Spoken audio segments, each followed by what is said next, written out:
Fala aí, meus nobres alunos. Vamos iniciar mais uma aula de biologia dessa semana. E o tema da aula de hoje é evolução sistemática e classificação biológica. Mas enquanto você agenda aí, prepara o seu material, eu gostaria apenas de lembrar a vocês que na aula anterior nós discutimos sobre as ideias evolutivas, os conceitos, as evidências e todos os processos que estão envolvidos no contexto da evolução biológica, tá ok? E agora nós vamos abordar a relação desses processos com a classificação dos seres vivos. Então nós vamos iniciar com um breve histórico de como as ideias sobre a classificação dos seres vivos mudaram à luz de novos conhecimentos. Então, dentro dessa área de sistemática, nós vamos ter duas áreas de atuação, que a primeira foi a taxonomia, que tem o objetivo, o trabalho de descrever e categorizar, taxonomicamente as espécies com suas normas em princípio.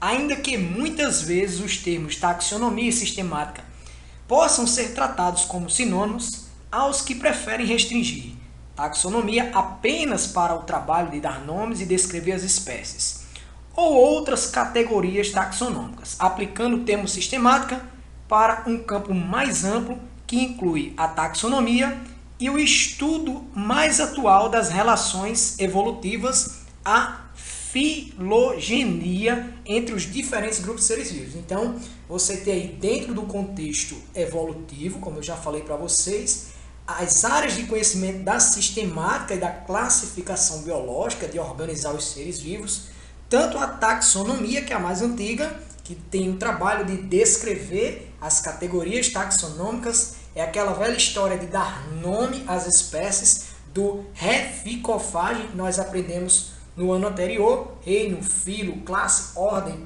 gênero, família, gênero e espécie. E agora nós vamos amparar essas ideias de Linneu num contexto mais atual, mais moderno, que é um contexto filogenético, onde entende as relações evolutivas entre os diferentes grupos de seres vivos, ou na ideia de uma ancestralidade evolutiva, onde entende que a origem da vida é única e que a partir dos primeiros seres vivos evoluíram todos os demais, e a gente entende na ideia dessa imagem que você pode ver aí como se fosse uma árvore filogenética.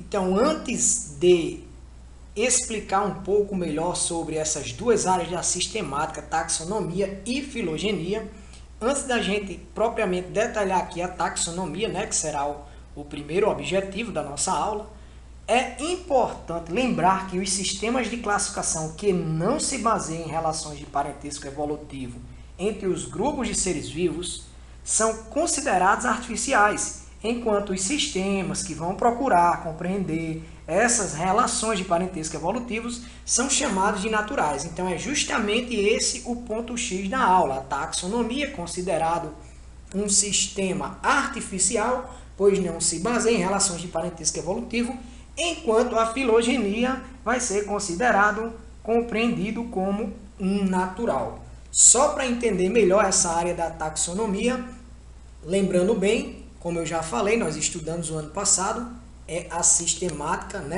o sistema linear de classificação de seres vivos tem função de dar nome e descrever as espécies, os seres vivos, em 7 categorias taxonômicas, cientificamente chamados de táxons, que nós podemos definir como reino, filo, classe, ordem, família, gênero e espécie. Apesar de ser um grande marco na classificação dos seres vivos e que foi estabelecido a partir dos trabalhos desse médico e professor sueco Carl von der Linné, cujo o nome em português para nós é Linneu, e apesar dele também ser um fixista, ou seja, acreditava que as espécies eram fixas e imutáveis, ele propôs em seu livro Sistema Natural um sistema de classificação dos seres vivos que, embora artificial, é empregado com algumas modificações até hoje. No sistema de Linneu, a unidade básica de classificação é a espécie, entendida como o grupo de seres vivos semelhantes a um tipo ideal e imutável.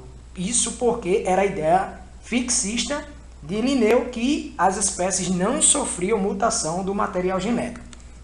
Já espécies semelhantes eram agrupadas em um mesmo gênero, enquanto gêneros semelhantes são agrupados em uma mesma família, e essas famílias são agrupadas em ordens, que essas ordens são agrupadas em classes, que são agrupados em filo, quando se trata de reino animal, e vegetal, posso chamar de divisão, que tudo isso são agrupados em reinos, que são os grupos de filos semelhantes. Então, com a aceitação das ideias evolutivas, essas categorias linneanas foram mantidas e até mesmo ampliadas, mas passaram a ser interpretadas de maneira diferente, procurando contar a história evolutiva de cada grupo. Assim, espécies de mesmos gêneros podem ou são mais aparentadas entre si do que com espécies de outros gêneros. Gêneros pertencentes a uma mesma família são mais aparentadas entre si do que gêneros pertencentes a outras famílias e assim por diante. Atualmente, pessoal, são 7 categorias obrigatórias e hierárquicas constando no Código Internacional de Nomenclatura Zoológica no que se refere aos animais. Já no Código Internacional de Nomenclatura Botânica também são 7, mas lembrando que ao invés de filo você vai trabalhar com divisão. Além dessas, é importante lembrar que muitas vezes utiliza-se categorias intermediárias que hoje também não são mais obrigatórias, como subfilo, infraclasse, superordem, subordem, superfamília, subfamília e subgênero. Outra categoria taxonômica ainda não obrigatória e inferior à espécie que existe é a subespécie. Linneu também estabeleceu regras de nomenclaturas que são usadas até hoje e nós vamos detalhar para você a partir de agora. A nomenclatura das espécies propostas por Linneu obedece 4 regrinhas principais que nós vamos dizer agora a primeira delas. O nome da espécie é sempre duplo, justamente por receber o nome de nomenclatura binomial, porque a espécie ela tem que ter 2 palavras. Essas 2 palavras devem ser escritas em itálico ou sublinhadas e são termos bem distantes da nossa língua portuguesa, justamente por elas serem derivadas do latim, que era a língua oficial cientificamente falando da época em que Linneu fez esses trabalhos e apresentou a pessoas cultas. A primeira palavra corresponde ao nome do gênero e sempre deve ser escrita com letra inicial maiúscula. A segunda palavra corresponde ao epiteto específico e é a palavra específica do gênero. Esta deve ser escrita sempre com letra inicial minúscula. A título de exemplo, vamos ver aqui como se escreve o nome científico da espécie humana, do cachorro, do gato, do milho e de uma espécie de pato. Então veja bem, na espécie humana, o gênero a qual pertence a espécie humana é denominado Homo.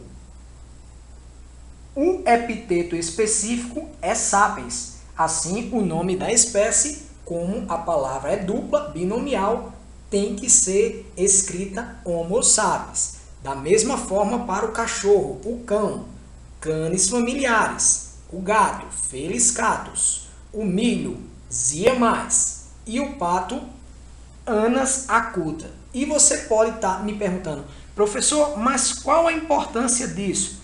Bem, as regras de nomenclatura servem para facilitar a comunicação entre pessoas de diferentes nacionalidades e idiomas.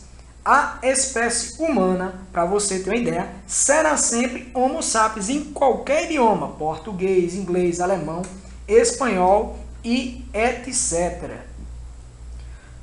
Com a aceitação das ideias evolutivas, as espécies deixaram de ser vistas como grupos estáticos de seres vivos e passaram a ter um novo conceito, que seria o conceito biológico de espécies, entendido como grupo de populações naturais real ou potencialmente intercruzantes que são reprodutivamente isoladas de outros grupos de organismos.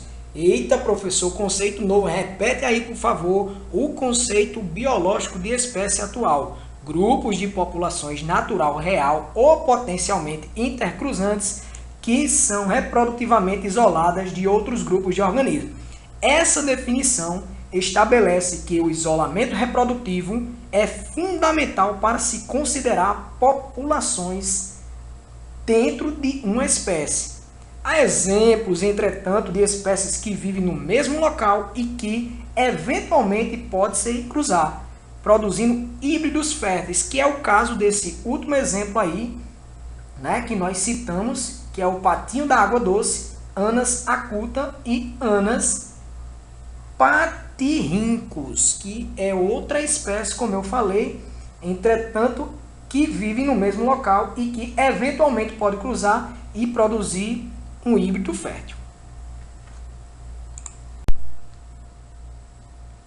Como todas as regras têm suas exceções, aí você pode chegar para mim com a seguinte dúvida e perguntar: professor, eu posso escrever somente o gênero? Eu vou responder para você: pode, seguido de uma abreviatura SP, coloquei entre aspas para você, ou SPP, que significa São Pedro ou São Paulo Potengi? Não, senhor, não tem nada a ver. Significa espécie inespecífica. Veja o exemplo que eu vou citar para você.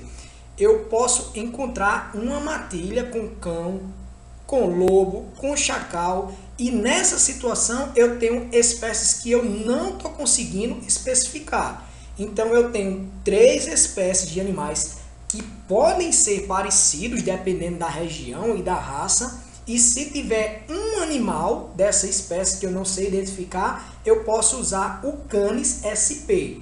Agora, se tiver 2 ou mais, eu posso usar o Canis SPP. Justamente porque no exemplo em questão, o cão, o lobo e o chacal pertencem ao mesmo gênero, que é o Canis. Professor, e o nome da espécie? Pode ser escrito sozinho? Não pode ser escrito sozinho. Olha o nome, nomenclatura binomial, pois existe em outros gêneros espécies com o mesmo epiteto específico, como é o exemplo que eu vou mostrar, os exemplos que eu estou mostrando a vocês. A mosca e o bambu, uma espécie de animal, inseto e uma espécie de vegetal. Então a mosca, ó, musca doméstica, e o bambu, nandina doméstica. Então tem a mesma espécie, mas gênero diferente. Então eu não posso usar o nome da espécie escrito sozinho. Tem que seguir as regras de nomenclatura binomial, que é a palavra escrita sempre dupla. Agora vamos para um exemplo da classificação do cão doméstico, típico de questões que cobram da gente, questões de atividades testes do professor Clívio Dias, que ele simplesmente pesquisa e encontra nas questões de Enem e de vestibulares. E aí, como classificar a espécie do cachorro, né? O Canis familiaris? Você quer começar a partir da maior semelhança entre os representantes por categoria, que é da espécie, ou você quer começar a classificar a taxonomia dessa espécie a partir da maior diversidade biológica entre os representantes por categorias, que é o reino? Você que sabe. Eu prefiro iniciar a partir da maior semelhança entre os representantes por categoria, que seria aí a espécie. Então, se você analisar bem nessa imagem à sua esquerda, não é na pirâmide não, é na imagem onde está uma diversidade de seres do reino animal, você vai encontrar aí na cor vermelha, no centro da sua visão, a espécie do cachorro, que tem como nome científico Canis familiaris. E você já sabe que o gênero dele, devido seguir as regras de nomenclatura, o gênero é Canis, porque se o nome da espécie é duplo e é Canis familiaris, significa que a primeira palavra representa o gênero, que é o Canis, pertencente à família Canidae, da ordem dos carnívoros, da classe dos mamíferos, do subfilo, categoria hoje não obrigatória, vertebrata, porque você pode ir direto para o filo e falar em cordata, e do reino animal. Então, o que é que nós podemos perceber na imagem que vocês estão visualizando? Que essa espécie ela está sendo classificada de acordo com a taxonomia, o sistema linneano de classificação, o que deixa um gancho para uma área nova, que é a filogenia, quer queira, quer não. Se você analisar todos os seres que estão dentro do reino animal, naturalmente tem algum aspecto de semelhança, seja fisicamente falando, anatomicamente falando, bioquimicamente falando e geneticamente falando.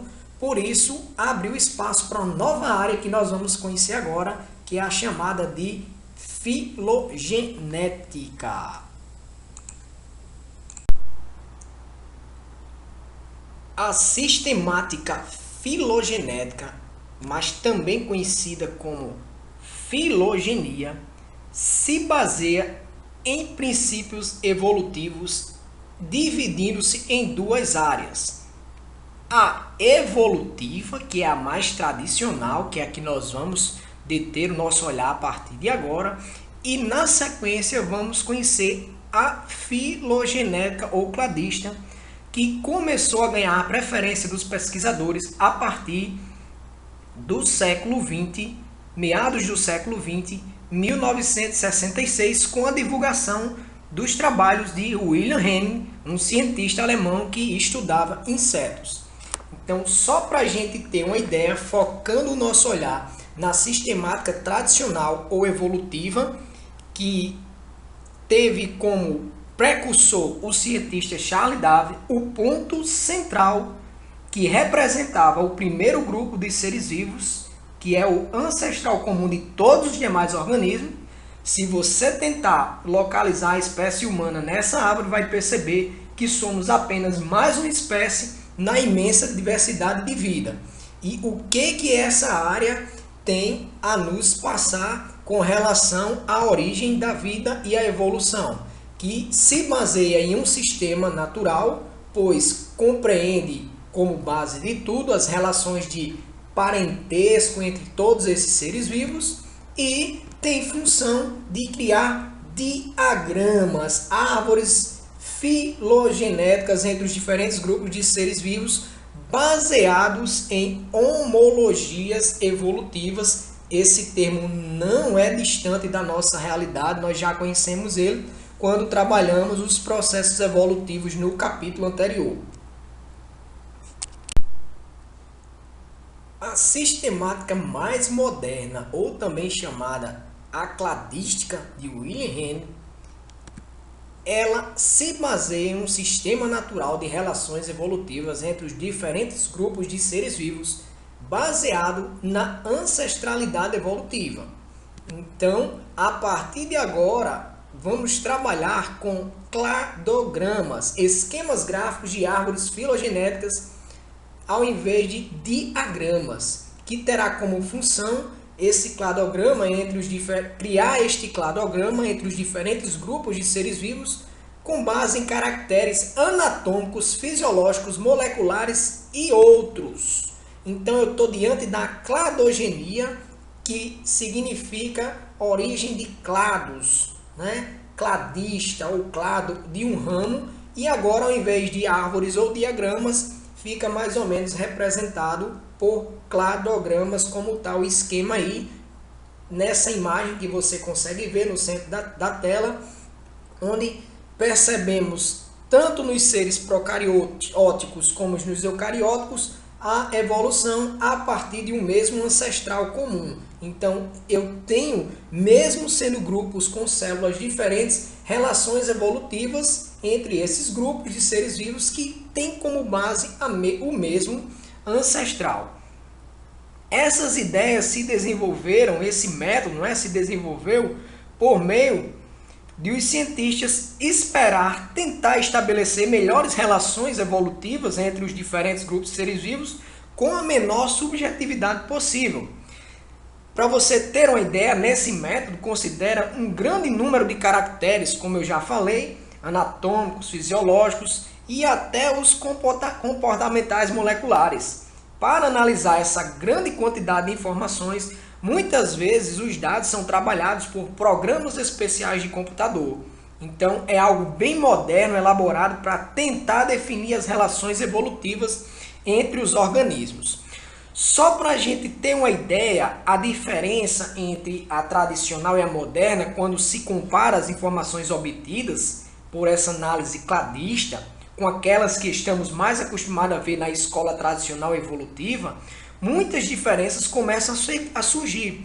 Um exemplo clássico é um grupo dos peixes que é aceito como classe válida para as ideias evolutivas, porém não é aceito na ideia cladista, pois quando vai se aplicar o método desenvolvido por essa ideia cladística, verifica-se que os peixes não têm origem. Toda a classe dos peixes não tem origem em um único grupo ancestral comum e exclusivo. Portanto, não forma um grupo válido para a ideia cladística. Nesse caso, podemos usar o termo peixe como coletivo não associado a uma categoria taxonômica como classe, ordem ou qualquer outra. Para tentar entender os princípios da sistemática filogenético-cladística, que é a sistemática mais moderna, nos dias de hoje, entende-se que a diversidade dos seres vivos é resultante de processos evolutivos e que, na formação de novas espécies, é importante a ocorrência de separação de populações iniciais em duas ou mais, de maneira que cada população resultante tem a sua própria história evolutiva.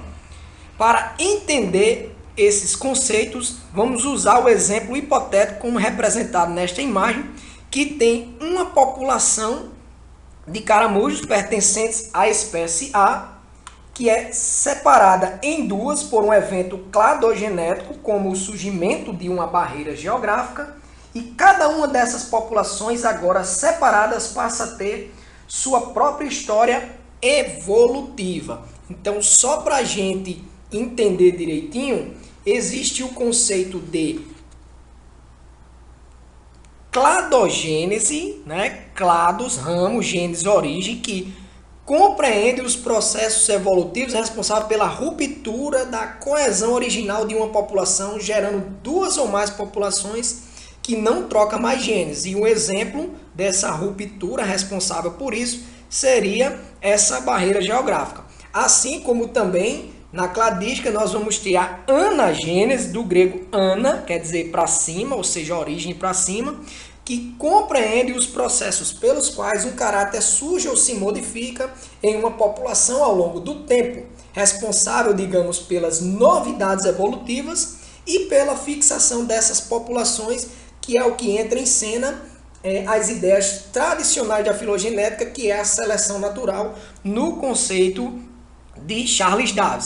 Então, entende-se que a evolução dos seres vivos ocorra basicamente tanto por cladogênese, barreiras geográficas, ruptura, os processos aí, como por anagênese, que seria a modificação ao longo do tempo, que seria responsável por essas novidades evolutivas. E isso já foi abordado anteriormente no estudo dirigido de vocês, que dentro desses processos nós discutimos a especiação geográfica ou a formação de novas espécies. Nessa imagem a gente consegue perceber o que seria um cladograma, onde você tem aí todas as partes, as constituições de um cladograma. Ó.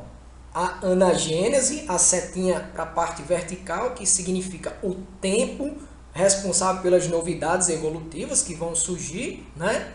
E a fixação dessas populações. E na horizontal você pode perceber os processos responsáveis pela ruptura, pela coesão de uma ou mais populações, gerando assim troca de mais genes. Você pode perceber que tudo parte de uma raiz e a partir de cada nó vai criando, cada nó que seria a origem, né, o cladogênese, a ruptura, vai criando diversos ramos que a gente está nomeando aí em terminais X, A, B, C e D.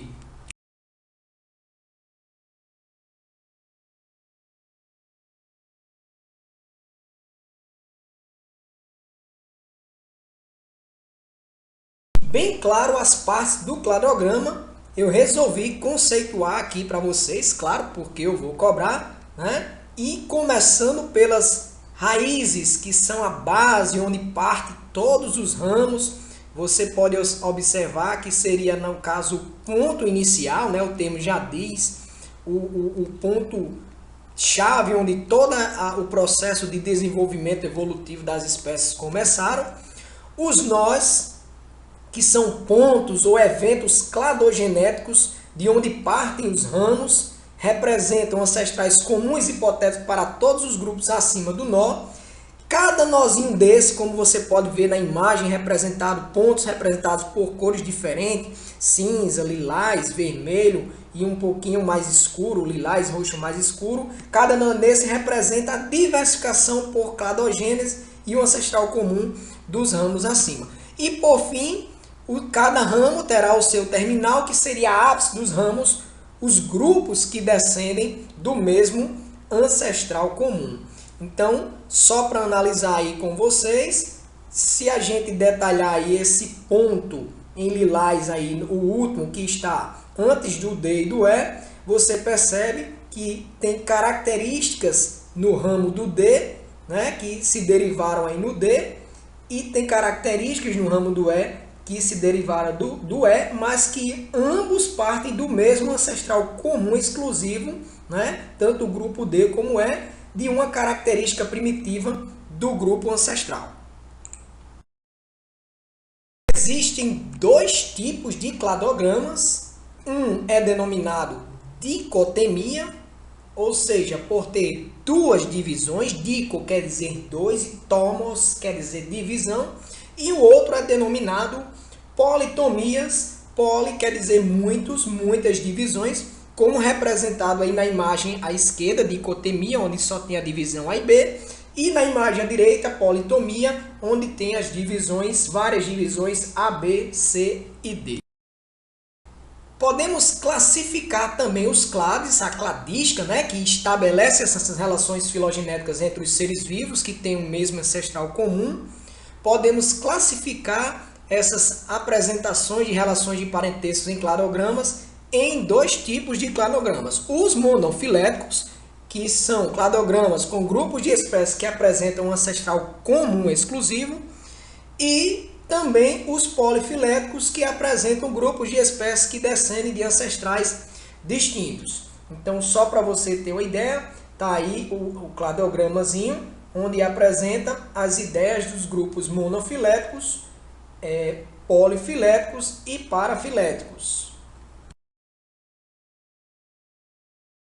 Para finalizar, vamos só mostrar uma pequena diferença entre conceitos de espécie, tendo como base os princípios taxonômicos de Linneu, que é o conceito biológico, e tendo como base os princípios filogenéticos mais estudados atualmente na biologia. Então, conceito de espécie, tendo como ideia os princípios taxonômicos, conceito biológico quer dizer que são organismos capazes de se reproduzir e dar origem a descendentes férteis. Já no conceito mais moderno, o conceito filogenético, agora eu tenho uma população ou grupo de populações definidas por uma ou mais condições derivadas, constituindo o menor agrupamento taxonômico reconhecido. Essa foi a nossa aula de biologia dessa semana. Professor Clívio, espero que vocês tenham compreendido. Estudem sempre e fiquem em casa.